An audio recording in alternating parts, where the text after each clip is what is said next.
अस्सलाम वालेकुम दोस्तों, आपको रैली के मगरिब के बाद के मनाज़र दिखाते हैं। साहबज़ादा अनस हुसैन रज़ी साहब इस वक्त स्टेज पर मौजूद हैं।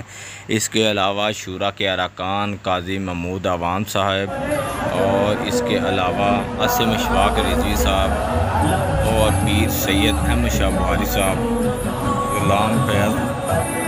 गुलाम फैज़ी साहब, इसके अलावा जितने भी अरकान शूरा इस वक्त मौजूद हैं, जो बाहर हैं, वो इस वक्त सारे ही अरकान इस वक्त स्टेज पर मौजूद हैं। आप देख सकते हैं ये मनाज़र, आप इधर से रोड के साइड पे और देख सकते हैं जितने भी लोग इस रैली में शरीक हैं।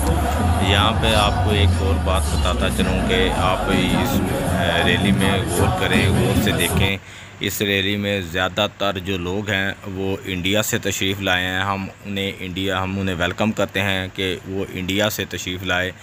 ये हमारे लिए बाइस फ़ख्र की बात है, क्योंकि पाकिस्तान में कोई लोग निकलते नहीं, ये सारे लोग इंडिया के ही हैं। इस वीडियो को ज़्यादा से ज़्यादा शेयर करें ताकि फ़वाद चौधरी साहब ये वीडियो देख सकें और उन्हें अंदाज़ा हो सके कि इंडिया से इतने लोग आ गए।